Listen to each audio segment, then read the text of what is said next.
जागा सोडायचं नाही.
आम्ही मागवतो.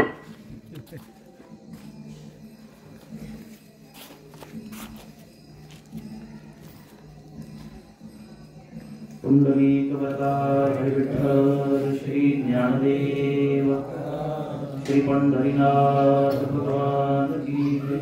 माऊली ज्ञानेश्वर महाराज की जय. जगद्गुरु संत तुकाराम महाराज की जय. पवनपुत्र हनुमान की जय. अवधूत चिंतन श्री गुरुदेव दत्त. नमः पार्वती पतये हर हर महादेव. भैरवनाथाचा संघे. हरे राम राम राम हरे हरे. हरे कृष्ण कृष्ण कृष्ण हरे हरे. हरे राम राम राम हरे हरे. हरे कृष्ण कृष्ण कृष्ण हरे हरे. हरे राम राम राम हरे हरे. हरे कृष्ण कृष्ण कृष्ण हरे हरे. हरे राम राम राम हरे हरे. हरे कृष्ण कृष्ण कृष्ण हरे हरे. हरे राम राम राम हरे हरे. हरे कृष्ण कृष्ण कृष्ण हरे हरे. हरे राम राम हरे हरे. हरे कृष्ण कृष्ण कृष्ण हरे हरे. हरे राम राम राम हरे हरे. हरे कृष्ण कृष्ण कृष्ण हरे हरे. हरे राम राम हरे हरे. हरे कृष्ण कृष्ण कृष्ण हरे हरे. पुंडलीकवरदाय विठ्ठल श्री ज्ञानदेव श्री पंढरीनाथ भगवान की जय। माऊली ज्ञानेश्वर महाराज की जय।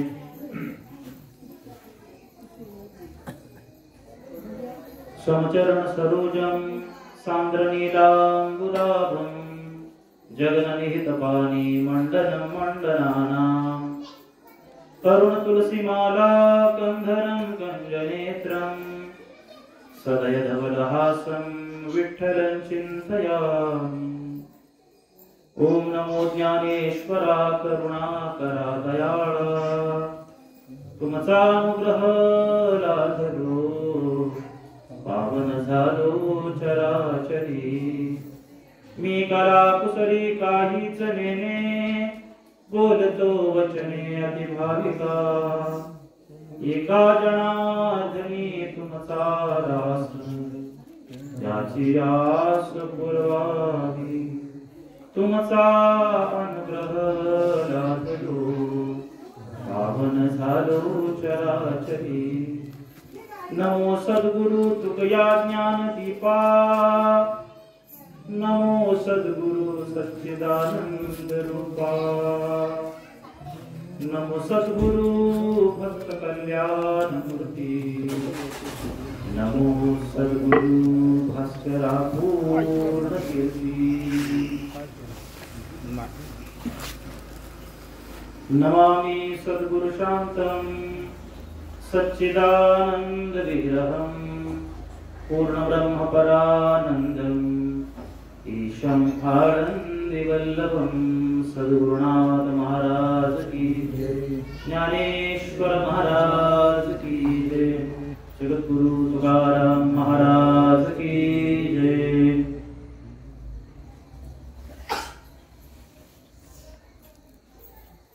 भगवान स्वरूप सर्व श्रोत्र वृंदाच्या शरणी विनम्र भावाने वंदन करतो। चालू असलेला हा आपला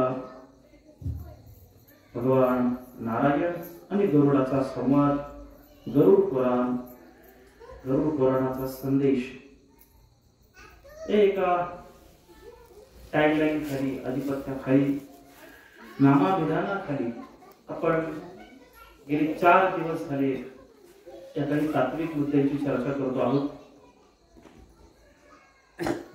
कैलासवासी देवबाई पांडुरंग जाधव यांच्या उत्तर कार्याच्या प्रित्यर्थ, त्यांच्या स्मरणार्थ, त्यांच्या कुटुंबियांकडून आयोजित असलेली ही भगवत चिंतनाची कथा आपण या ठिकाणी अत्यंत भावनेनं, सर्वजण शोकाकुल आहोत, पण तरीही भगवंताच्या नामस्मरणामध्ये, भगवंताच्या कथा गुणानुवादामध्ये आपण सर्वजण तल्लीन आहोत। कृतकृत्य झालो, इच्छा केली तो पावलो। कृतकृत्यता कशाला म्हणतात? जे करायला पाहिजे ते केल्यानंतर जी प्राप्त होते त्याला कृतार्थता, कृतकृत्यता म्हणतात।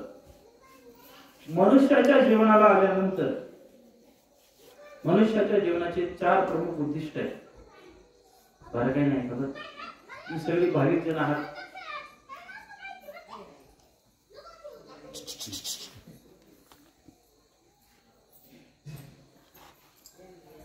अत्यंत श्रद्धेनं आणि सावधानतेनं तुम्ही सगळं श्रवण करत आहात, म्हणून मलाही काही बोलायला सुचलंय।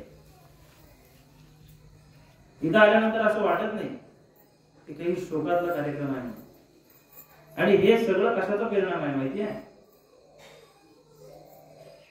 त्या कुटुंबियांची एकतर मानसिकता आणि ज्या आजी गेल्या त्यांच्या जीवन चरित्रातलं पुण्याचा संचय। तुम्ही माना अगर न माना, मृत्यूचा सोहळाही व्हावा हे सगळ्यांच्या पावतात नाहीये। एक व्यक्ती गेल्यानंतर त्याच्या मृत्यूचा सोहळा व्हावा हे साधू संतांशिवाय दुसऱ्यांच्या कोणाच्या पावतात नाहीये। प्रापंचिकांच्या पावतात तर फारसं नाहीये। मला ठाऊक नाही, आता मी 5 दिवस झाले, पण घरातले यजमान कोण आहे ते पण माझ्या ओळखीचे नाहीये। मी ओळखतच नाही कोणाला। नंतर सांगायचं काय, मी स्तुती करत नाहीये, मी मुद्दामून हे बोलतोय, आणि आज 5व्या दिवसाला बोलतोय। मी स्तुती करत नाहीये, पण हे भाग्य प्रत्येकाच्या पदरी पडत नाही.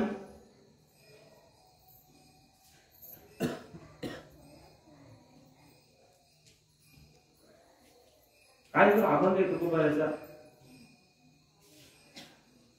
शेवट तो माझा बहु गोड झाला, आलो निजाच्या माहेरा.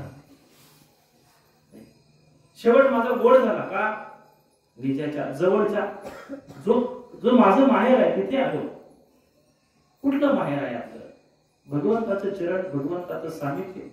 चार मूर्ती आपण वर्णन करतो, स्वरूपता, सलोकता, समीपता आणि सायुज्यता. पहिली सलोकता, सायुज्यता, सलोकता, समीपता, सायुज्यता आणि स्वरूपता. त्याच्यामध्येच मिलन होऊन जाणं, स्वरूपता त्याच्यासारखंच होऊन जाणं, ही चौथी मुक्ती आहे. ज्ञानेश्वर महाराज म्हणतात त्या मुक्ती साधण्याकरता काय करायचंय? क्षणभर देवाची द्वारी उभा क्षणभरी, तेरे मुक्तीचारी साधिर्या. हरिमुखे म्हणा, हरिमुखे म्हणा, पुण्याची गणना कोण करी. ती प्राप्ती होते, त्याच्याकरता जीवनाचा संचय लागतो, भगवंताचं स्मरण लागतं. मी आपल्या समोर हे कथन करतोय की हे भाग्य कोणाच्याही पदरात पडत नाही. जन्मजन्माचा काही संचय असावं लागतं. जीवन जे आपल्याला मिळालेलं आहे ते आपण इथे सदाचारी सत्कारी ज्या रीतीने आपण जगतो त्याची पावती शेवटच्या समयाला मिळत असते. परीक्षेचे मार्क कधी मिळतात माहितीये? परीक्षा झाल्यानंतर पेपर सोडवलाच नाही आणि आपण रिझल्ट पाहायला गेलो. असं झालंय का आपल्या जगामध्ये कधी? परीक्षा दिली नाही पेपर पाहायला गेलो, असं होत नाही. परीक्षेचं सर्टिफिकेट परीक्षा झाल्यानंतरच मिळते, किंबहुना ती शाळा सुटल्यानंतर, शाळा संपल्यानंतर मिळते. 10वीच्या पेपरचे मार्कशीट मिळते कधी?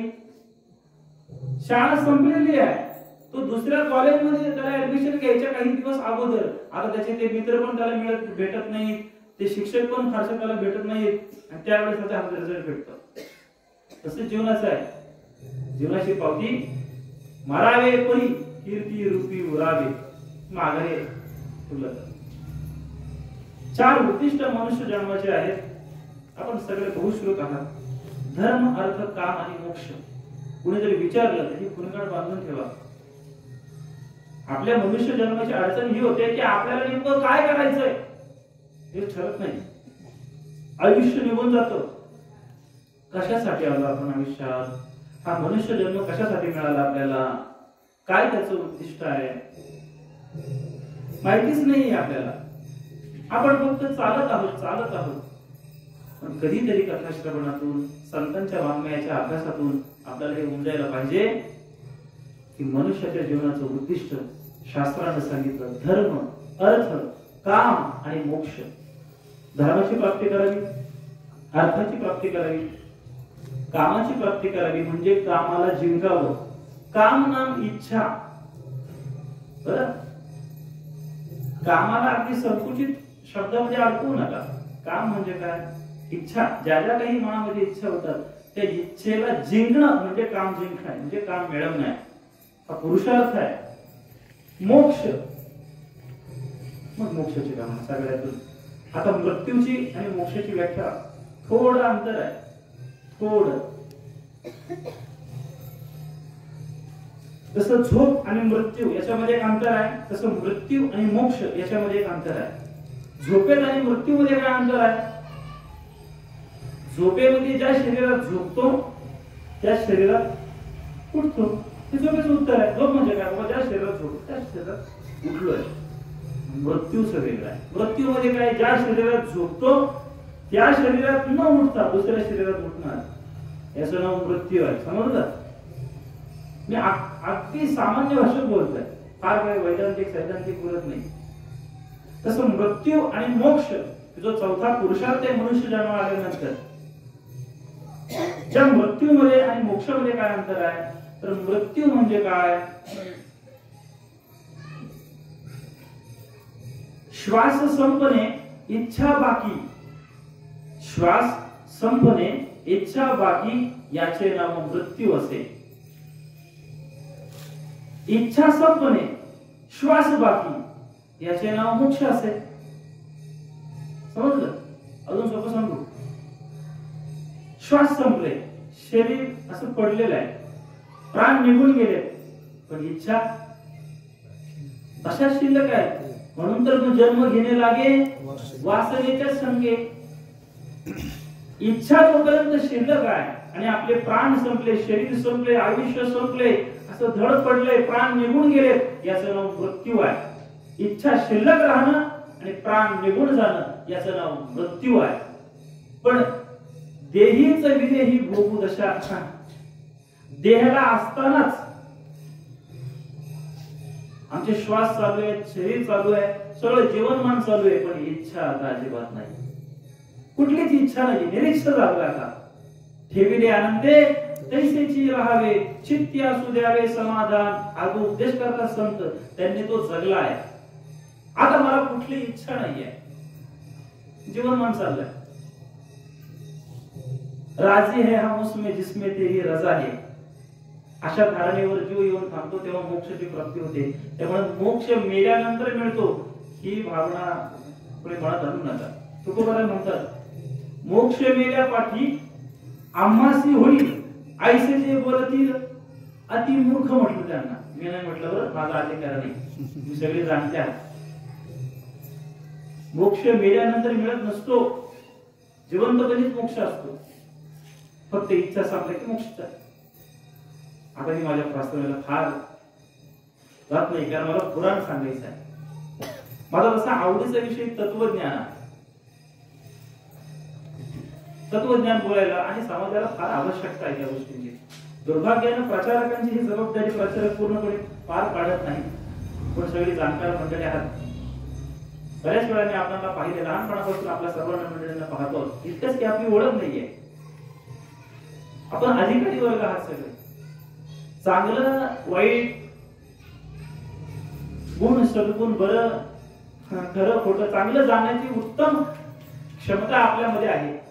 म्हणून मी थोडं बोलण्याचं धैर्यष्ट करतो की व्यासपीठ सध्या इतकी दूषित झाली, समाजाच्या बुद्धिभेदाकडे जास्त रंगायला लागली. जेणेकरून मूर्ती ठसावी अंतरी श्रीहरीची, ऐशी कीर्तन मर्यादा आहे संतांच्या घरची. भक्ती ज्ञानाविरहित इतरा गोष्टी न कराव्या, प्रेम भरे वैराग्याच्या युक्ती विवराव्या. संतांनी आज्ञा दिली की नाही? आता वर्तमानामध्ये या व्यासपीठांकडनं काय मिळत आहे? जी जाणती माणसं आहेत ती हाताच्या घडी तोंडावर बोट ठेवून बसले, सांगणार कोणाला? ऐकायला कोण तयार नाहीये. विपरीत भावनेनं वक्ता बोलायला लागलाय आणि व्यासपीठ प्रवचन कीर्तनाची दूषित केली. त्यामुळे समाजाचं अगणित हानी व्हायला लागली. पण प्रचारकांनी ही त्यांची भूमिका जपली पाहिजे आणि समाजाला संत विचाराकडे प्रवृत्त केलं पाहिजे, भगवत विचाराकडे प्रवृत्त केलं पाहिजे, भगवंताच्या भक्तीमध्ये प्रेरित केलं पाहिजे. ही व्यासपीठाची मर्यादा आहे आणि ती राखून मी या ठिकाणी बोलण्याचा प्रयत्न करतोय. मला पुराणाच्या अनुषंगाने काही बोलायचं आहे, म्हणून मी माझ्या चिंतनाकडे येतोय. आजींच्या बद्दल बोलत होतो की हे प्रारब्ध हा योग प्रत्येकाच्या जीवनात येत नसतो, त्यांचं काही पूर्व सुकृत आहे. त्यामुळं त्यांचे जे वंशज आहेत, त्यांचे जे पुत्र आहेत, श्री मारुती दगडू पांडुरंग जाधव, श्री मारुती पांडुरंग जाधव, श्री संजय पांडुरंग जाधव, श्री अशोक पांडुरंग जाधव, त्यांच्या कन्या गिरिजाबाई सोनू शिंदे, शोभाताई मारुती हांडे, श्रीमती गंगूबाई यशवंत बधारे आणि त्यांचा जावई परिवार, नातवंड, सुना, पतवंड, सगळी गावातली मंडळी, नातेवाईक मंडळी, सगळ्यांच्या वतीने ही सेवा या ठिकाणी आयोजित आहे. त्या सगळ्यांच्या चरणी मी नतमस्तक होतो आणि माझ्या चिंतनाकडे मी वळतोय. फार प्रस्तावनेला वेळ नाही का आपण आपल्या आजच्या चिंतनाला प्रारंभ करूया. तत्पूर्वी 1 मिनिटाचं भगवत स्मरण पुन्हा एकदा करायचं आपल्याला. सर्वांनी मोठ्या प्रेमानं माझ्या मागे म्हणावं, ते भगवंताचं आवाहन आहे. कारण भगवंताच्या कृपा आशीर्वादाशिवाय, संतांच्या कृपा आशीर्वादाशिवाय आपण त्याचं हे गुह्य ज्ञान जाणू शकत नाही. कृष्णाय वासुदेवाय हरये परमात्मने प्रणतक्लेशनाशाय गोविंदाय नमो नमः कृष्णाय वासुदेवाय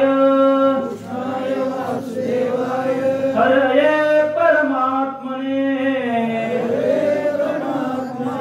प्रणतक्लेशनाशाय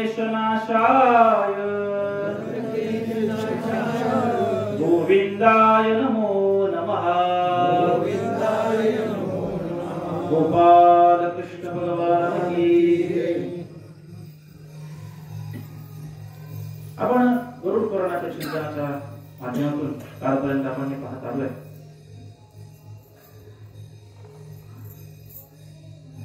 की जीव त्याचा मृत्यू झाल्यानंतर 13 दिवस दशपिंडा विधान होतपर्यंत त्या पिंड देहाचा पुष्ट होतो। 11व्या आणि 12व्या दिवशी तो पिंड ग्रहण करून त्याची क्षुधा तुष्टी होते आणि त्यानंतर अंगुष्ठमान असलेला दुधाचा प्रेत देह यातना देह आहे तो गळून पडतो आणि यमदूत त्या पिंडाच्या द्वारे त्याला पिंड देह की जो हातभर असतो असा हातभर त्याला पिंड देह वायू स्वरूप असतो दिसत नसतो तो देऊन त्याच्या गळ्यामध्ये फास टाकून त्याला यममार्गापर्यंत घेऊन जातात यमाच्या मार्गाला घेऊन जातात यमनगरीपर्यंत घेऊन जातात आणि नेत असताना कुठले कुठली नजर लागतात त्याच्या संबंधाने आपण काल चिंतन पाहिलं त्या मार्गामधल्या कुठल्या कुठल्या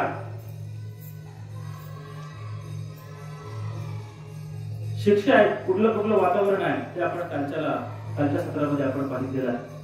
आता यमाच्या नगरीला पोहोचल्यानंतर त्या यमाच्या दरबारात पोहोचण्या अगोदर संयमने नगरीत पोहोचवाय तो जीव त्या यमदूतांबरोबर पण त्यानंतर पुढे काय होतं आता त्याचा न्याय निवाडा होणार आहे त्याच्या पाप पुण्याचा संचय त्याचा लेखाजोखा पाहिला जाणार आहे कुठला जो पापी जीव आहे त्याचा मग ती संयमनी नगरी यमाची नगरी ती कशी आहे असं गरुडानं भगवंताला विचारलं होतं आणि त्याच्या पाप पुण्याचा हिशोब कसा केला जातो कशा प्रकारचे त्याला भोग दिले जातात असा गरुडानं त्यांना पुढे प्रश्न केला भगवान नारायण गरुड उवाच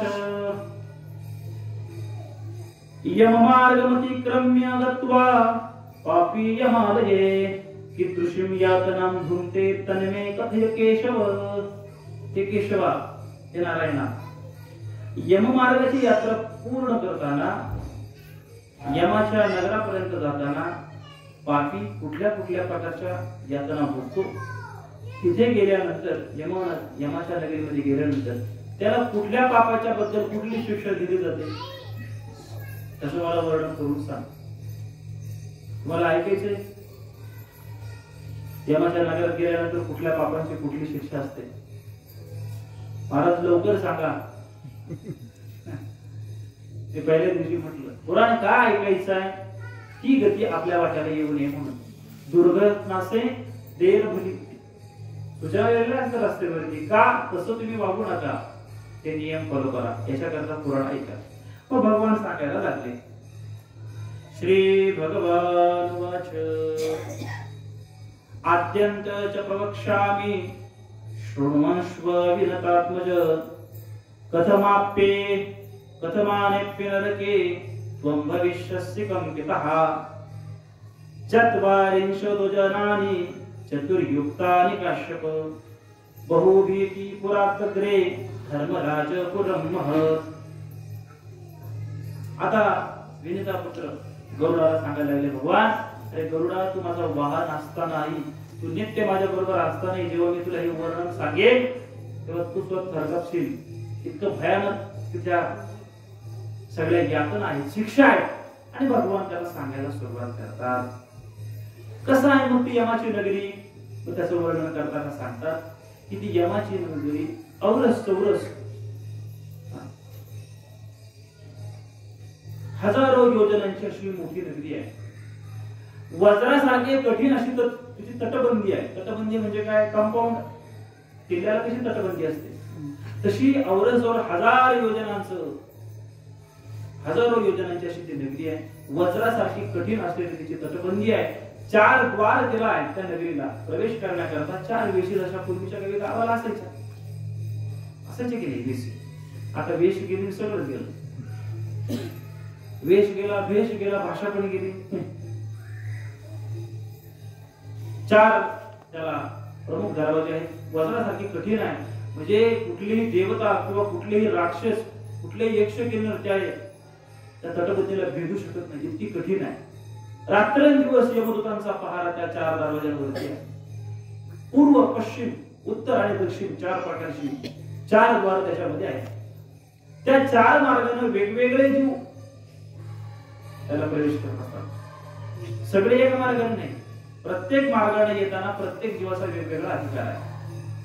आपण पहिल्या दुसऱ्या दिवसाच्या सत्रामध्ये ऐकलं होतं की जो सद्भावी आहे, सदाचारी आहे, जो पुण्यात्मा आहे, त्याला यमाचे दूत न्यायला येतात खरे, परंतु ते त्याला यमाचे दूत भासत नाही, ते भगवंताचे दूत भासतात. आणि जसं एखाद्या नेत्याच्या मागे पुढे सैनिक असावं, शिपाई असावा, पोलीस असावा, तसे त्या पुण्यात्म्याच्या बरोबर ते सैनिकासारखे, म्हणजे पुण्यात्मा जो सांगेल तशी आज्ञा फॉलो करत ते चालतात.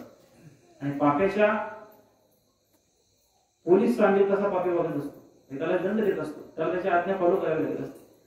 त्या 4 मार्गातून, 4 दरवाज्यातून, 4 दिशेच्या दरवाज्यातून कोण कोण प्रवेश करतं याचे वर्णन आहे. पूर्वेचा जो दरवाजा आहे तिथून देव, यक्ष, किन्नर, गंधर्व यांना त्या ठिकाणी प्रवेश दिला जातो. त्यांची जेव्हा अंत समय होतो त्यांना गेल्यानंतर त्यांचा प्रवेश त्या द्वाराने. त्या द्वारावरती अशा ध्वजा, पताका लटकवलेल्या आहेत, मंजूळ वाद्य चाललेली आहेत, सुवासिक अत्तर शिंपडलेली आहेत. त्या द्वारानं जे येतात त्याचं स्वागत करायला या नगरीतले जे काही सेवक आहेत तत्पर आहेत. आदरातिथ्य केलं जातं. कोण? देव, यक्ष, गंधर्व, किन्नर अशा कोटीतले जीव.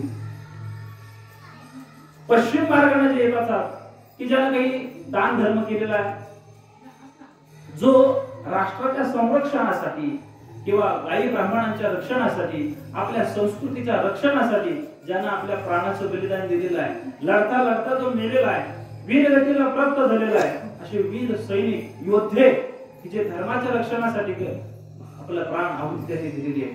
स्वतंत्र सैनिक म्हणूया, स्वतंत्र सेनानी म्हणूया, अशा त्यांना पश्चिम मार्गाने प्रवेश दिला जातो. त्या ठिकाणी मोठ्याली घंटा त्या ठिकाणी लावलेल्या, त्या ठिकाणी घंटानाद केला जातो, तुमचं स्वागत केलं जातं पश्चिम मार्ग. आता उत्तर मार्गाकडनं कोण येतं तर म्हणजे जो सदाचारी आहे, जो पुण्यवान आहे, ज्यानं आपल्या जीवनामध्ये दान धर्म केलेला आहे, सत्यवचनी राहिलेला आहे, परोपकार केलेला आहे. पंचयज्ञ जे आपण पाहिजे त्या पंचयज्ञाने त्यानं आपले जीवन तपानं पवित्र केलेलं आहे. असा पुण्यात्मा, सदाचारी त्या जीवांची प्रवेश त्या उत्तर दिशेच्या द्वारातून केला जातो. आणि ते जीव जेव्हा येतात तेव्हा साक्षात यमदेव त्याच्या आसनावरून उठून त्यांच्या स्वागतासाठी येतो. कोणाच्या झोपले नाही ना? पुण्यात्मांच्या, जो सदाचारी आहे, पुण्यवान आहे, त्याच्या स्वागतासाठी साक्षात यमदेव त्याच्या सगळ्या नावाला घेऊन नम्रतेने हात जोडून, जगा काळ खाय आम्ही माथा दिला पाय, तुकोबाराय म्हणतात. सगळं जग त्या काळाला घाबरतं, प्रत्येक जण घाबरतो की नाही? का? जीवनात काहीतरी पाप आहे, पट आहे, तर घाबरण्याचं कारण काय? तुकाराम महाराज म्हणतात आमच्या जीवनात त्यांनी असं काही मागमूसच ठेवलं नाही, तो येल चळा कापतो आम्हाला. तुकाराम तुकाराम नाम घेता कापे यम, तुकाराम तुकाराम नाम घेता कापे यम, धन्य तुकोबा समर्थ, धन्य तुकोबा समर्थ, जेने केला हा पुरुषार्थ.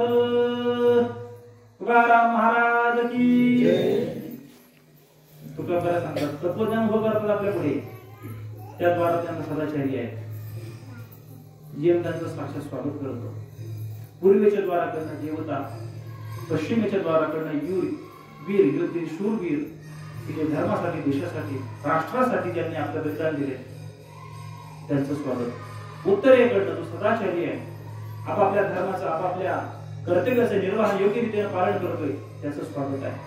आता शेवटचा चौथा, याची भीती सगळ्यांना, दक्षिणेचा मार्ग, दक्षिणेचं द्वार. दुर्गाला भगवान म्हणतात, मी तुला ते सांगतो, ते ऐक. ते द्वार कसं आहे, दक्षिणेकडनं कोण येतो, तर त्याची भली मोठी यादी सांगितलेली आहे की जो वेगवेगळ्या प्रकारची पाप केलेली त्याच्या जीवनामध्ये आहे, पुण्याचा लवलेश मात्र त्याच्याकडे नाहीये. सर्व पापानं बरबटीत झालेला असा, वेगवेगळ्या पापांचा संचय केलेला असा जीवात्मा त्या दक्षिण मार्गाकडे केला जातो, प्रवेश करायला घेतला जातो. बळजबरीनेच केलं जातं, त्याला काही स्वागताला कोण नसतंच, कर्मच तसं असतं त्याचं. कधी जीवनात कधी दान पुण्य परोपकार नाही, साधू संग नाही, प्रवचन कीर्तन श्रवण नाही, सप्त्याला कधी नाही, सप्त्याच्या वर्गणीला पण कधी नाही, पण पंक्तीला अख्खं घर आहे. अशा प्रवृत्तीचे तिचं नामस्मरण चालू झालं का हा त्यांची कुटाळा करतो नाही का. मुका झालो वाचा गेली, मुका झालो वाचा गेली, होतो पंडित महाज्ञानी, वेदशास्त्र संपन्न दशग्रंथ, गर्वामध्ये झाली सर्व हानी. बहिरा झालो या जगी, नाही ऐकले हरिकीर्तन, नाही केले पुराण श्रवण, नाही वेदशास्त्र पठण, बहिरा झालो त्यामुळे नाही साधू सेवा घडी येवी. बरोबर असंच आहे ना, पितृवचनाशी पाठ घेतलेली, सगळे अशी पापांचा संचय झालेली त्या मार्गाने त्यांचा प्रवेश केला जातो. त्या द्वारामध्ये कोण आहे, वेगवेगळे हिंस्र पशु आहेत, धारदार चोचे असलेले गिधाड आहेत, तिथं विषारी चोची असलेले डास आहेत, सुसरी आहेत, मगरी आहेत, कावळे टपून बसलेले आहेत, वेगवेगळे साप आहेत, लांडगी, कोल्ही, कुत्री, लचके तोडण्याकरता सावध, असं भयानक असलेलं ते या ठिकाणचं ते दक्षिणेचं द्वार. आणि काळे फुट्ट असे यमाचे दूत वेगवेगळे धारदार हातात छत्र धरून उभे राहिलेले. आणि जेव्हा तो जीव येतो यमदूत त्याला पाशात अडकून बळजबरीनं तिथे त्याला त्याचे आई पाठवतात. सगळं पूर्वकर्म आठवतं. आता या ठिकाणी कोणी सोडवणार नाहीये, मलमूत्र विसर्जित करतो, थरकाप होतो, वारंवार बेशुद्ध पडतो, तसंच त्याला दृष्टी देतात. वेगवेगळे हिंस्र जीव त्याचे लचके तोडतात. पण त्या यातना देहाला जो पिंड द्याय त्याला मरण नाही, तिथं फक्त शिक्षा आहे. आणि अशा रीतीने मग त्याला आतमध्ये गेलं जातं, वारंवार अपमानित केलं जातं. आणि गेल्यानंतर पहिले जाती त्यांची भेट जी होती ती होती चित्रगुप्ताशी. यमाच्या अगोदर, यमाला भेटायच्या अगोदर चित्रगुप्ताकडे त्याला नेलं जातं आणि त्याची फाईल काढली जाते. हे बघा, याने याच्या जीवनामध्ये असं असं एवढं खडक कर्म केलेलं आहे. मग चित्रगुप्त काय करतात, चित्रगुप्त त्याचा सगळा इत्थंभूत जन्मापासून मृत्यूपर्यंतची इत्थंभूत माहिती मिळवण्यासाठी श्रवण देवांना पाचारण करतात. 13 प्रकारचे श्रवण देव शास्त्राने यमधर्माने तिथे ठेवलेले आहेत. श्रवण देव बरं का, हे फार काही नाही का, ही गोष्ट नाही आहे, पुराण ही गोष्ट नाही आहे, पुराण हे सत्य आपला जीवन व्यवहार आहे. मी तर सखोलात काय सांगतोय तुम्हाला माहिती आहे, तुमच्या आणि माझ्या जीवनात काहीतरी बदल घडावा, तुमच्या माझ्या जीवनातल्या काही चुकीच्या गोष्टी गळून पडाव्या आणि इथून पुढे तरी आपण सावध होऊन सत्याच्या मार्गाने प्रामाणिकतेने आपलं जीवन जगावं. गेलं ते गेलं, राहिलं ते हरिसमर्पण. अशा रीतीने आपल्या जीवनात बोध मिळावा म्हणून या कथा रचलेल्या आहेत. साधू संतांनी आपल्याला उपकार केले. श्रवण देव 13 प्रकारचे आहेत, पण ते असंख्य आहेत. जसे श्रवण देव आहेत त्यांना काय काय शक्ती दिली, त्यांना दूर श्रवणाची, दूर दिसण्याची, आणि अगदी म्हणजे असं म्हणूया की आपण वर्णन केलं जातं भगवंताचं लीला गायन करताना म्हटलं जातं की मुंगीच्या पायावर घुंगरू बांधावं आणि त्या घुंगराचा आवाजही कोणाला येतो, भगवंताला येतो. मुंगीचा पाय केवढा एवढा हात नाही सांगतो, दिसतच नाही तिचा पाय. तिच्या पायात घुंगरू बांधायचं, तर घुंगरू बांधायचं नाही पैंजर पाहिजे. आपल्याकडे आहे कोणी सोनार मुंगीच्या पायात सोनार घुंगरू बनवणार, मुंगीच्या पायामध्ये आपल्याला वैधन करायचं आणि तिच्यामध्ये घुंगर बसवायचे, असं कोणी आहे का ओळखीचं तुमच्या? म्हणजे तिच्या पायामध्ये घुंगरू बांधावं आणि त्याचा आवाज भगवंताला यावा, इतकी भगवंताची असीम क्षमता, सीमा. ज्या श्रवण देवाला ती शक्ती आहे ती दूरचं पाहण्याची आणि दूरचं ऐकण्याची. ते श्रवण देव काय करतात, मनुष्याच्या जन्मापासून मृत्यूपर्यंत त्या जीवानं लोकांतामध्ये एकांतामध्ये मनातल्या मनात काय काय त्याचे विचार चालतात हे सगळं त्यांना आकलन करण्याची शक्ती असते. मनुष्य जन्मल्यापासून मृत्यूपर्यंत ते श्रवण देऊ येणं केलं रिटेनं आपल्यावर वश ठेवून असतं. आपल्याला दिसत नसतं, सगळीकडे असतं. कुणी असं एखाद्या नवीन पिढी जाऊन काय महाराज तुम्ही काय गप्पा मारता, काहीतरी असं काही रंजक कथा कल्पना करता, हे पुढे शक्य आहे का? ठीक आहे, हे 50 वर्षापूर्वी बोलला असेल तर कदाचित त्याला तार्किक उत्तर देता आलं नसतं. पण आता आपल्याकडे पुरावा आहे. कसं शक्य आहे? तिसरे डोळे लावले जागोजागी. तिसरा डोळा माहिती आहे ना कुठला? सीसीटीव्ही आहे की नाही? दिसतो का कधी कधी? एखाद्या दुकानात लावलेला असतो, त्या काहीतरी बाहुल्याचा आकार असतो, एखाद्या फोटोचा आकार असतो, दिसत नसतो आपल्याला, पण त्याच्या आतमध्ये लपवलेला छुपा कॅमेरा असतो. पेनाला असतो, सीआयडी वाल्यांकडे पेनाला कॅमेरा असतो, बटनाला कॅमेरा असतो, दिसतो का? परंतु तो वाच ठेवत असतो की हा गुंड काय करतोय, हा अपराधी काय करतोय, हे पोलीस सगळं निरीक्षण करतात. तसे त्या श्रवण देवांकडे शक्ती आहे. हे आपल्यासारख्या मृत जीवन निर्माण केलेले सीसीटीव्ही जर आपल्या सगळ्या बारकाव्या लक्षात ठेवत असतील तर परमात्म्याने निर्माण केलेली ही सृष्टी आहे त्याला काही ते अवघड आहे? चतुरार्थ शिरोमणी आहे तो. ते 13 प्रकारचे श्रवण देव त्यांना दूर श्रवणाची, दूर पाहण्याची, दूरचं ऐकण्याची, मनातलं ऐकण्याची, विचार जरी स्फुरला तरी तो ऐकण्याची शक्ती त्यांच्याकडे आहे. ते श्रवण देव त्या चित्रगुप्ताला त्या जीवाची इत्थंभूत माहिती सांगतात आणि मग त्याचा लेखाजोखा केला जातो. त्या जर कुणी पुण्यवान असेल तर मग त्याला यमदेव जो आहे, नंतर पुढे यमाकडे नेणार आहे त्याला, पुढे पुण्यवान असेल तर यमदेव त्याला साक्षात चतुर्भुजधारी भगवान विष्णू सारखा दिसतो. शंख चक्र गदा पद्म श्रीतगरी असा चतुर्भुज पिवळा पितांबर नेसलेला, गळ्यामध्ये कौस्तुभ मणी असलेला, सगळी आयुध असलेला, मोर मुकुट शिरावर असलेला असा प्रसन्न वदन भगवान परमात्मा त्याला दिसतो. कुणाला? पुण्यवान आहे त्याला. पण जो निव्वळ पापी आहे त्याला मात्र यम असा आकराळ विकराळ दाढा असलेला, मोठी शिंद असलेला, केस उंच वरती असलेला, सुळे जात असलेला, डोळे असे आग गुंड झालेला, लाल असे रेड्यावर बसलेला, हातामध्ये पाश गदा आणि त्याच्या हुंकारानं पुढचा माणूस गलितकात्र होऊन जाईल असा भयानक असलेला यम त्याला दिसतो. तो चित्रगुप्त सगळी त्याची माहिती काढतो आणि मग त्याच्यानुसार त्याला वेगवेगळ्या शिक्षानुसार तसा लेखाजोखा केला जातो. आणि तिथून पुढे त्याला बघ यमाच्या दरबारात गेल्यानंतर यमदेव त्याच्या पात्रतेनुसार त्याचं पुण्य असेल तर स्वर्गाधिक भोगाकडे पाठवलं जातं आणि पुण्यकर्म असेल तर पाप अधिक असेल तर मग त्याला वेगवेगळ्या नरकाची शिक्षा दिली जाते. कुठले कुठले नरक आहेत? भली मोठी यादी शास्त्राने सांगितलेली आहे. 84 प्रमुख नरक आहेत. किती? 84 प्रकारचे. काही ठिकाणी 84 लाख म्हटले गेलेलं आहे. 84 प्रमुख नरक आहेत. त्यातल्या त्यात 21 नरक अत्यंत प्रमुख आहेत. त्या नरकांची नावं दिलेली आहेत.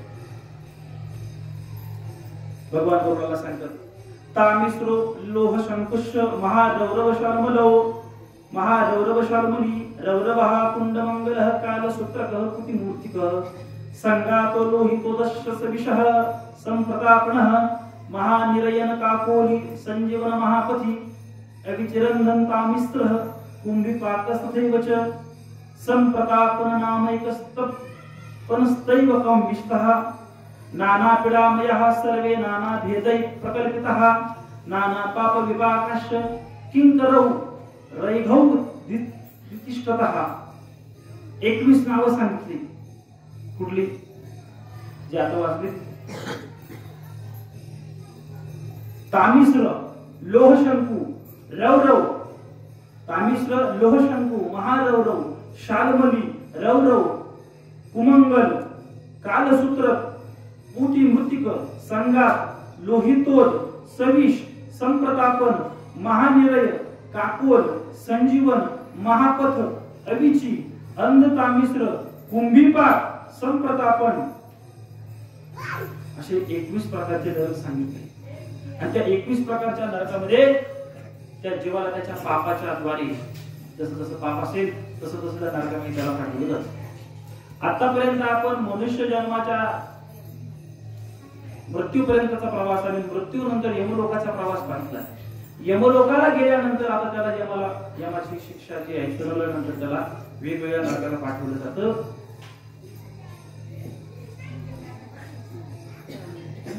28-21 नरक आपण पाहिली. आता कुठल्या पापानं कुठली पापं असल्यानंतर त्या जीवाला नरकाला पाठवलं जातं त्याचं गणित सांगितलं. फार मोठं गणित सांगितलं शास्त्रज्ञांनी. ते तुमच्या समोर मी वाचून दाखवतो. फक्त त्याला स्पष्टीकरण करण्यासारखं त्याची नावं ऐकल्याबरोबर तुम्हाला त्याचं स्पष्टीकरण होऊन जाईल. महापाप तिकडे लक्ष द्या. फार बारकाईने बोलतो. बाकीचे विसरलं तरी चालेल. आता जे मुद्दे चर्चेला येणार आहे ते फार महत्वाचे आहे की ही पाप आपल्या जीवनात घडू नये याच्याकरता आपण अत्यंत सावधान असलं पाहिजे. कुठली पाप आहेत की त्या पापांच्या द्वारे त्या जीवाला पापी जीवाला नरकाला पाठवलं जातं. सगळ्यात महत्वाची सगळी पाप सांगितलं. असत्य बोलणं, जो खोटं बोलतो महापाप आहे. असत्य त्या दिवशी बोलून गेलो आपण. नेहमी खरे बोलावे, सत्यम वच प्रियम वद, शास्त्रांची आज्ञा आहे. सत्य बोलावं, प्रिय बोलावं. एक चांगलं वाक्य सांगू तुम्हाला. बोलायचं झालं तर बोलण्याच्या बद्दल बोलायचं झालं तर असं सांगितलं जातं तुमच्या मौनापेक्षा अधिक मूल्यवान असेल तर बोलावं, अन्यथा शांत बसावं. समजलं? मौनापेक्षा अधिक मौल्यवान शब्द असतील तर ते बोलावे, अन्यथा मौन राहावं. मौन ही एक फार मोठी साधन आहे. मौनम सर्वार्थ साधनम अशी शास्त्रांची आज्ञा आहे. जीवाला सगळं काही साध्य होईल मौनानं. मौन म्हणजे गप्प राहणं. फक्त गप्प राहणं नाही, मनामध्ये त्याच्याबद्दलच्या क्रिया प्रतिक्रिया ही न उमटणं, कुठली अस्वस्थता चंचलता निर्माण न होणं, याला मौन म्हटलं जातं. या मौनापेक्षा जर श्रेष्ठ काही असेल तरच बोलावं. नाहीतर उगीच लोकांच्या विषय काहीतरी चाललाय, आपला तिथं काही अर्थार्थी संबंधाने आपण आपलं मत देतोय. विचारल्याशिवाय एक तर कोणाला सांगू नये. आणि आता काळाचा जमा तसा राहिलाच नाही की कोणाला काही चांगलं सांगण्याचा काही भांडण पडण्यासाठी. सरळ सरळ पटकन बोलून जाते. तुमचं तुम्ही बघा ना, तुम्हाला कोणी विचारलं. अनुभव आहे सगळ्यांना. असत्य बोला, सत्य बोलणं हे पुण्याचं लक्षण आहे. पण असत्य बोलणं हे महापाप गणलं गेलं. जो असत्य बोलतोय त्याला नरकाला जावं लागतं. कुठली प्राप्त बघा. 84 प्रमुख नरक काय. आता ही पुन्हा 21 नरक 28 नरक जे भयंकरच आहेत. त्या नरकाला कोण जातं की जे लोक स्वार्थ साधण्याकरता वाटेल त्या मार्गाचा अवलंब करतात. मला माझा फक्त स्वार्थ साधायचा आहे, बस, याच्या पलीकडे काही नाही. स्वार्थाच्या पूर्तीसाठी दुसऱ्याचे प्राणही घ्यायला तो मागे पुढे पाहत नाही. तुका म्हणे धनासाठी घेती प्राण, धनासाठी घेती प्राण, धनासाठी घेती प्राण. काय पैशासाठी प्राण घेतात. आपल्या जवळची गोष्ट झाली आता 15-20 दिवसापूर्वी मला तुमच्या गावाच्या झाली. सगळ्यात ठाऊक नाही गाडा मागायचं कशासाठी. धन आज मनुष्याच्या जीवनातलं सगळ्यात मोठं दुःख हेच आहे की त्याला त्याच्या पायाच्या पलीकडे काही दिसत नाही. स्वार्थानं इतकं जीवन बरबटीत झालंय की तो या सगळ्या गोष्टींना विसरून गेलाय. नीती धर्म आचार सगळं विसरून चाललाय. फक्त हे केलं प्रकाराने स्वार्थ पूर्तीसाठी मनुष्य जीवन जगतोय. आणि सगळ्यात महत्वाचं कारण दुःखाचं हे आहे. शास्त्रकार म्हणतात जे लोक स्वार्थ साधण्याकरता वाटेल त्या मार्गाचा अवलंब करतात अशांना यमाचे दूत त्या नरकाकडे घेऊन जातात. ती पापं कोणती आहेत, नरकामध्ये कोणकोणत्या प्रकारच्या यातना असतात त्याचं वर्णन आता भगवान सांगतात. परस्त्री गमन करणं हे महापाप आहे. दुसऱ्याच्या स्त्रीवर वाईट नजरेनं पाहणं, तिचा भोग भोगणं, तिचं गमन करणं हे सगळ्यात मोठं पातक आहे. त्याला कुंभी पापामध्ये लिहिलं जातं. रौरव. परद्रव्य हरण, दुसऱ्याचं धन चोरणं म्हणजे आता चोरीचा भाग बघा बरं कसा आहे. चोरणं म्हणजे बाबा त्या पूर्वीच्या काळी दरोडा टाकायची. रात्रीची लोक झोपली काय करायचे, दरोडा टाकायचे, वाडे फोडायचे, घर फोडायचे. त्याला चोरी म्हटलं जातं. आपल्या कल्पनेत अजूनही तशीच चोरी आहे. चोरी वेगवेगळ्या छुप्या रीतीने पण होते. चोरीची व्याख्या इतकी सामान्य नाहीये. रुपयाची असो लाखाची असो चोरी चोरी आहे. त्याचं शिक्षा ती समाजच आहे. नरकाला जाणाऱ्या शिक्षा सांगते तुम्हाला. आता सविस्तर करता येत नाही, इतक्या सविस्तर करता येते. साधं सांगू तुम्हाला, अगदी साधं. पहा बरं, या पातळीवर कधीतरी आपण आलं पाहिजे. समजा एखाद्या कंपनीमध्ये आपण कामाला आहोत. बरेच जण असते. 8 घंट्याची ड्युटी आहे. कंपनीने ठरवून दिलेला पगार आहे 20-25 हजार, 10-15 हजार काहीतरी. म्हणजे रोजचा एक दिवसाचा रोज ठरवलेला आहे. 500 रुपये रोज आहे उदाहरणार्थ पकडा. 8 घंट्याचे किती भेटतात? 500 रुपये. 800 पकडू आपण हिशोबासाठी सोपं. 8 घंट्याला 800 रुपये मिळाले.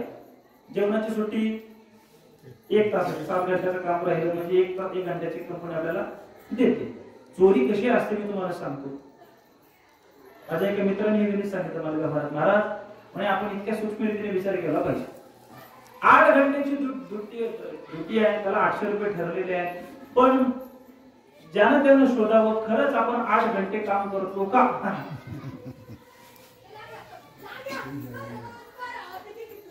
शेतावर आपण काम करायला गेलो बाबा, बदली माणूस गेलो, बदलून गेलो, खरंच आपण प्रामाणिकपणे त्या तळमळीनं त्या प्रामाणिकपणे काम करतो का? म्हणजे चहाची सुट्टी झाली ना महाराज, काय सांगायचं, 5-10 मिनिटात चहा पिऊन होतो, पण आम्ही अर्धा तास झालो, 15 मिनिटाची सुट्टी झाली नाही का? बरोबर की नाही? 2 तासाचं कीर्तन असतं. 2 तासाच्या कीर्तनामध्ये किमान 1.25 तास, 1.5 तास तरी तत्वज्ञानावर बोलावं की नाही बोलावं? बोलावं की नाही बोलावं महाराजांना? बोलावं की नाही? मग त्यामध्ये चालीमध्ये चाली गप्पा गोष्टी, सासू लावायच्या गोष्टी सांगण्यात जरी 1 तास घालवला, चोरी नाही केली का? केली की नाही? आता माझा अधिकार नाही वाळवडील मोठ्याने कीर्तन करायला सांगतो, अशा चोरांना उभं करू नये कीर्तनासाठी. हो, परस्त्री गमन, परद्रव्य हरण, फसवणूक, दुसऱ्याची फसवणूक करणं हे नरकाचं द्वार आहे. नरकाला नेण्याचं साधन आहे फसवणूक करणं, दुसऱ्याची. फसवणुकीचे वेगवेगळे प्रकार आहेत. याला एक सांगतो, त्याला एक सांगतो.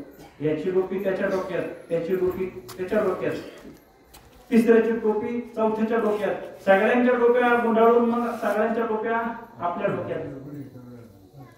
फसवणूक करणं नरकाला नेतं. हिंसा करणं, आता हे हिंसा करणं पण नरकाला नेतं बरं. पण ही हिंसा फक्त शरीरानं होत नाही, सगळ्यांना होते. कायेनं, वाचेनं, मनानं सगळ्यांना हिंसा होते. डोळ्यानं पण हिंसा होते. डोळ्यानं हिंसा होते, मी पण मान हलवताय होते का हिंसा डोळ्यानं? का नाही होत? रागानं पाहतो तेव्हा हिंसा होते डोळ्यानं. नवरा बायकोचं भांडण झालं घरी, चांगलं कार्याचं झालं, यानं तिच्या सगळ्या कुळाचा उद्धार केला. तव जननीश तव मम, सगळं तुझ्या आईने हे शिकवलं का, बापाने हे शिकवलं का, असं तुझा सगळा उद्धार केला कुळाचा. कडाक्याचं भांडण झालं, नवरा बायकोचं भांडण. शहाण्या माणसानं नवरा बायकोच्या भांडणात पडू नये. चाणक्य नीती सांगू, बापाच्या, लेकाच्या आणि नवऱ्याच्या आणि आईच्या भांडणात शहाण्या माणसानं पडू नये. त्यांची कधी युती होईल सांगता येत नाही. त्यांच्यात निर्णय कोणी देऊ नये. या दोघांचं भांडण झालं आणि भांडण झालं एकमेकाशिवाय आबोला सगळं. आणि तेवढ्यात पाहुणे आले, माहेरूनच आले पाहुणे. तर आता पाहुणे आल्यानंतर मग चहा पाणी शिष्टाचार करणं, लगेच त्यांनी पॅचअप केलं. वा, एकमेकांकडे कोण हसायला लागले, काय काय सगळं. मग पाहुणे आल्यानंतर कोण काका असेल, मामा असेल, कोणी असेल, त्यांना चहा पाणी वगैरे सफादा बसवले, सगळं झालं. आता मग घरात खेळणारी पोरं ती नेमकी येऊन बसली मामाच्या पुढे, बाबा झालं का?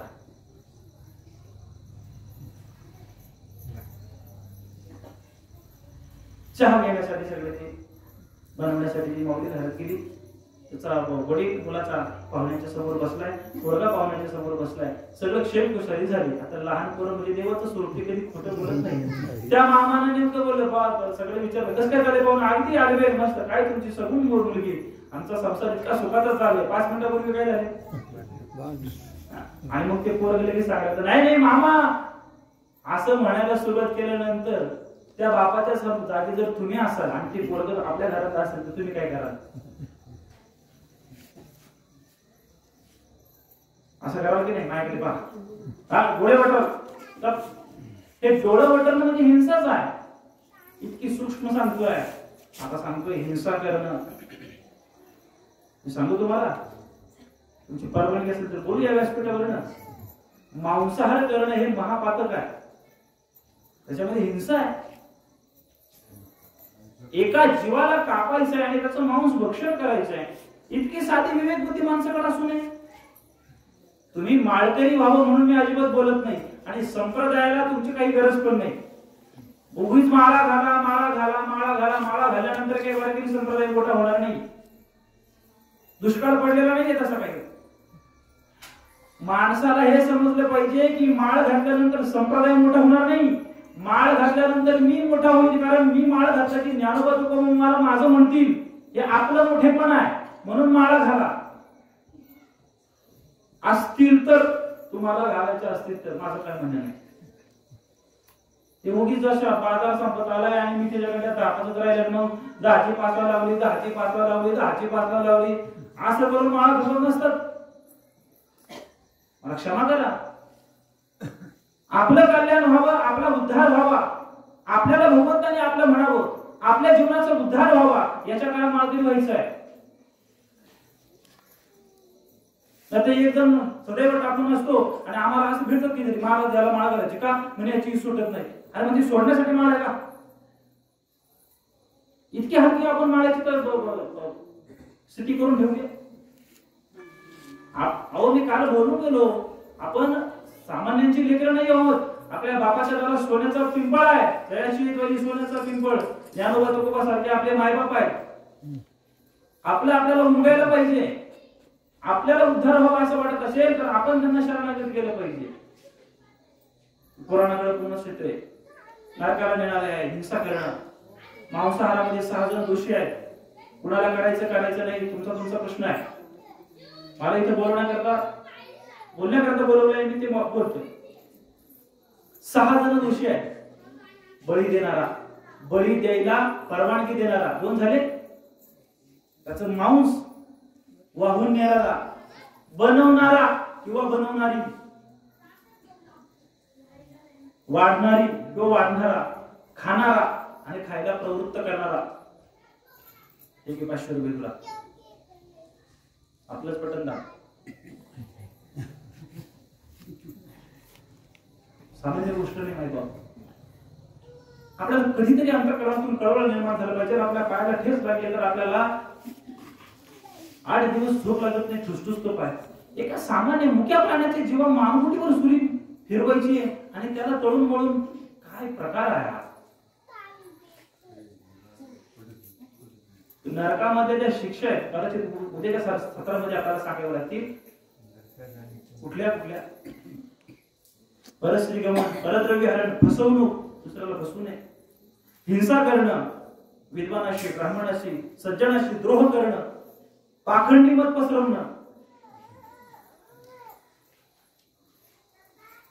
त्या व्यासपीठाला पण सामान्य इतकं नाही. आता बाबा काहीतरी तूच बुजले. भजन ते ओंगळवाने म्हणजे भजन काय? तालासुरात नसणं स्वीकारेल, परमात्मा स्वीकारेल. ताल नसू द्या, स्वर नसू द्या, काही नसू द्या, कसंही येतंय ना भगवंताला आवडेल. पण मग तेव्हा ओंगळवानं म्हटलं ते भजन म्हणजे कुठलं? जेव्हा ते दंभानं भरलेलं आहे, जेव्हा ते अहंकारानं भरलेलं आहे, जेव्हा ते द्वेषानं भरलेलं भजन आहे, ते भजन ओंगळवान आहे आणि ते नरकाला नेईल. ते पाखंडी मत पसरवणं त्याचंच तर प्रतीक आहे. या व्यासपीठावर बसल्यानंतर प्रत्येक प्रचारकांनी एक अत्यंत महत्वाचं वाक्य सांगतो तुम्हाला. या व्यासपीठावरून बोललं गेलेलं प्रत्येक वाक्य हे समाजाला दिशा दाखवणार असलं पाहिजे, समाजाची दशा करणार नको. आपण आपल्या जीवनातला 1-1.5 तास 2 तास कीर्तन प्रवचन श्रवणासाठी जातो आहोत. आपण नेमकं काय ऐकतो याचं श्रोत्यांनी भान ठेवलं पाहिजे. आम्हाला नेमकं काय ऐकायला मिळतंय आणि कुणाचं ऐकतो याचं पण भान असलं पाहिजे. 10 रुपयाची कोथिंबीरची गटी 10 वेळा मागून करून उलटी करून स्वीकारणारी माणसं आपण 2-2 तास आपण विनोदाचार्य आणि विनोद ऐकण्यासाठी कीर्तनाला जातो. काय पदराला पडणार आहे आपल्या? कधीतरी सावध असलं पाहिजे आणि सगळ्या समाजाला जागरूक राहणं गरजेचं आहे. हा ज्ञानोबा तुकोबाचा परंपरेचा वारसा आहे. अपात्र व्यक्तींमुळे समाजाचा बुद्धिभेद फार व्हायला लागलाय आणि याच्या मागे वेगवेगळी कारण आहेत. ती काहीतरी एकांतात 4 माणसात बोलता येतील. धर्म व्यासपीठावरून बोलले इतकं माझं वय पण नाही, तितकं माझा अधिकार पण नाही, पण कळकळ वाटते पाहताना. पाखंडी मत पसरवलं हे पण नरकाला जाण्याचं माध्यम आहे, ते मी तुम्हाला सांगतोय. इथं बसलो मी, माझ्या तर काही चांगल्या वाईट गुणांच्या गोष्टी सांगायला पाखंडी मत आहे. भगवंताचे भजन पूजन करताना मला काही लौकिक प्राप्त होईल, मला काही लौकिक गोष्टी प्राप्त होईल, या अपेक्षेने जर आपण त्याचं भजन पूजन काही व्रत वैकल्य करत असू, तर काय परमात्मा प्राप्त होईल? मनुष्य देह प्राप्त होऊनही जो समाधानी झाला नाही, त्याला जगातल्या लाखो काही सगळ्या वस्तू द्या तरी पण तो समाधानी होऊ शकत नाही. नरदेव निरान लागले हाती, उत्तम सार उत्तम गती. निधान म्हटले त्याला, नरदेहाला. निधान म्हणजे काय? पुरलेला हंडाबिंडा असतो ना, गबाड त्याला म्हटलं जातं आपल्या भाषेमध्ये. हे निधान लागले, संपत्ती आपल्या हाताला मिळाली आहे. दिले इंद्रिय हात पाय कान, डोळे मुख बोलाया वचन, जेणे तू जोडीसी नारायण, नासे जीवपण भवरोग.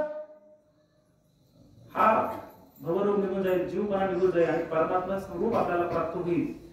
या तत्वज्ञानाची प्रचार, या तत्वज्ञानाचा विचार या व्यासपीठावर व्हावा. ते न होता वेगळं मत पसरवलं, पाखंडी मत पसरवणं, निरपराध्यावर अन्याय करणं, जो बलहीन आहे, सामान्य बुद्धीचा आहे, सामान्य क्षमतेचा आहे. हिंद केसरी पैलवानाने यावं आणि आपल्या कशाळच्या यात्रेमध्ये आपल्या गावातला एखादा सामान्य आपला एखादा पैलवान आहे त्याला हरवावं आणि मग त्याने त्याचा टेंबाच्या घरात देशात मिळवावा. शोभनीय आहे? शोभनीय. हिंद केसरी आहे तो, देशातून त्याचा पहिला नंबर आलाय. यानं जगातल्या मालाबरोबर कुस्ती करावी आणि मग आपलं पुरुषत्व, आपलं बलत्व प्रकट करावं. रस्त्याने जाताना गाडी एखाद्याची घासली का पहिला नंबर बघतो, कुठला आहे? MH04 का हाय मुंबईचा, कोण आहे ते बघायला? MH14 काही जाऊ दे बघून दिराच्या शेजारच्या गावचं. निरपराध्यावर अन्याय करणं, अरे अपराध नाही एखाद्याचा, खोटी साक्ष देणं. खरं काय असतं माहित असतं, पण खोटी साक्ष देतो, नरकाला जावं लागेल. मुक्या गरीब जीवांचा हाल करणं, फार विस्तारित करत नाही. दुसऱ्याचं द्रव्य लुबाडणं, अशी पाप करणार. तशीच पशु हत्या करणारा, दुसऱ्याचं घर जाळणारा. तर घर जाळणारा हे फक्त काडी नाही, विचारांचे पण काडी टाकले जाते. मी काल म्हणून गेलो, भला किसी का कर न सके तो बुरा किसी का मत करना, पुष्प नहीं बन सकते तो तुम काटे में तो मत बनना. नाही फुलं टाकतात नका टाकू, हरकत नाही. नाही एखाद्याला चांगलं काही करतात नका करू, एखाद्याचं वाईट तरी का करावं. दुसऱ्याचं घर जाळणारा नरकाला जातो. विष प्रयोग करणारा, स्वार्थासाठी दुसऱ्याला विष पाजणारा, विद्या रूप पैसा कला या सगळ्यांचा गर्व करणारा, अहंकार बाळगणारा, तो पण नरकाला जातो. जादूटोणा करून इतरांचा जीव घेणारा, सदैव मारामारीची खुमखुमी असणारा. दिसलं का? आहे का माझ्यासारखं कोणी? आहे का माझ्यासारखं कोणी प्रवचन करणारा? अशी खुमखुमी असताना नरकाला जातो. अति कंजूस, अति कंजूस. आपण नरकाचा अधिकारी आहे, अति कंजूस. मी तुम्हाला खरं सांगू, श्रीमंतीची व्याख्या काय? ऐकताय तुम्ही सगळे जर खूप चांगले आहेत त्यामुळे मी बोलतो. माझी वेळ संपली, 5व्या मिनिटाला आपण थांबणार आहोत. अति कंजूस बोलतोय आपण. आता अति कंजूसच्या विपरीत श्रीमंती हा शब्द आहे. श्रीमंतीची व्याख्या काय? आपण म्हणतो ज्याच्याकडे खूप पैसे आहेत, त्याच्या खूप कंपन्या आहेत, त्याचा खूप मोठा व्यवसाय आहे, त्याच्याकडे खूप शेतीवाडी आहे, त्याच्याकडे खूप स्थावर जंगम मालमत्ता आहे, त्याला श्रीमंत म्हटलं जातं. बरोबर का चूक? बरोबर आहे. जितकी संपत्ती अधिक तितका तो श्रीमंत. मंत हा अधिकारवाचक शब्द आहे. श्री म्हणजे लक्ष्मी, ज्याच्याकडे अधिक लक्ष्मी तो मंत. कलावंत, गुणवंत, वंत हा जो शब्द आहे ना, वंत मंत हा अधिकारवाचक शब्द आहे व्याकरणाच्या दृष्टिकोनातून.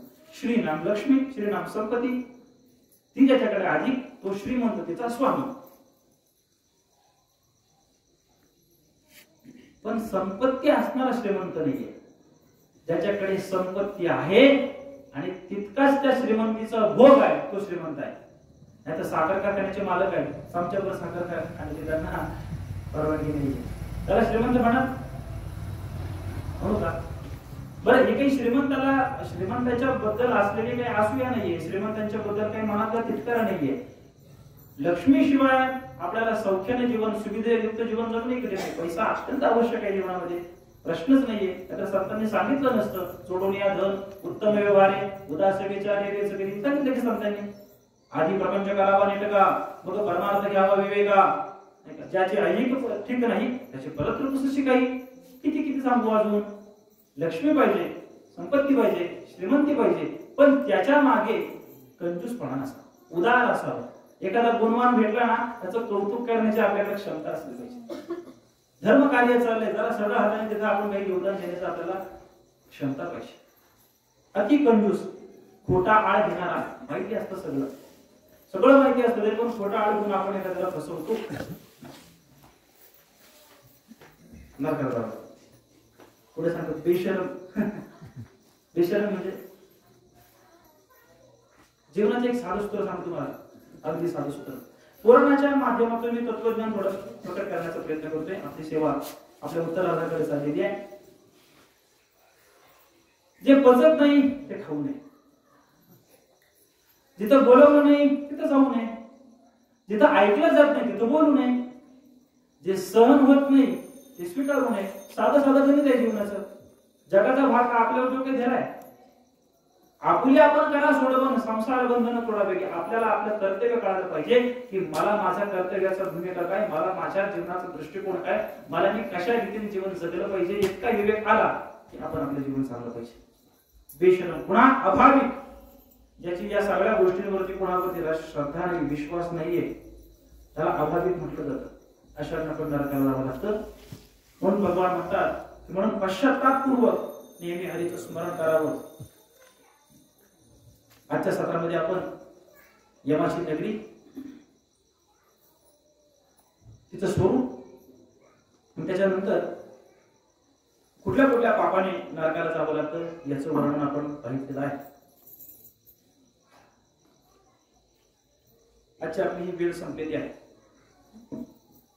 भगवान सांगतात आजच्या सत्राच्या शेवटी,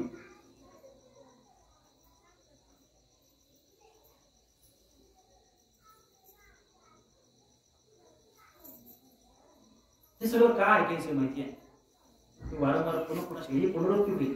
कदाचित नेहमीच्या आमच्या बरेचसे श्रोते आहेत, पण आज काही नवीन पाहुणे लावले. एक औपचारिकता म्हणून पुराण कथा नाहीये, औपचारिकता म्हणून काही प्रवचनाची अशी मालिका नाहीये, वेळ जात नाही म्हणून. आपल्या जीवनात एक मुद्दा सांगून मी आजच्या चिंतनात थांबतोय. आजींना 101 वर्षाचं आयुष्य मिळालं. किती बोला की जरा. 101 वर्षाचं आयुष्य मिळालं. भगवंताची कृपा आहे. काय आपल्याला खात्री आहे आपण 100 कडे जाऊ? काय भरवसा? क्षणभंगूर नाही भरवसा, वारे सावध तोडा माया आशा, काही नचले मग गळा पडेल फासा, पुढे हुशार थोर आहे वर सागा. काय करायचं मग? राम राम स्मराधी, लाहो करा गाठ घाला मुळबंदी, सांडा वाहू गिया उपाधी, लक्ष लावून राहा गोविंदुगा, राम राम स्मराधी. संत वेळोवेळी आपल्याला सावध करतात, तुमच्या जीवनात क्षणाचा पण भरोसा नाहीये. क्षणाचा काही भरोसा नाहीये आपल्या जीवनात. सांगू शकत नाही आपण पुढच्या क्षणाला असू की नसू. पण माणूस आपण सर्व इतके बेभान आहोत की जसं काही आपण अमरच आहोत, अमर पट्टा घेऊन आलोय असं जगतोय. संत सावध करतात, आणि कशाचा भरोसा आहे? क्षणभराचा. 100 वर्षापर्यंत जात नाही आपण. जरा अति आत्मविश्वासानं आपण म्हटलो की आपल्याला 70 वर्षाचं आयुष्य मिळालं, चालेल? 70 वर्षाचं चालेल. 80 मिळवलं, 100-150 मिळवलं, माझी अपेक्षा आहे सगळ्यांना. पण 70 सरासरी मिळालं. 70 वर्ष म्हणजे फार नाहीये. मी एक गणित सांगून थांबते तुम्हाला. 70 वर्ष म्हणजे आपल्याला फक्त 25,550 दिवस मिळतात. गणित करा किती? 25,550 दिवस. त्यातले आतापर्यंत जितके वर्ष गेले गुणिले 365 तितके दिवस वजा करा.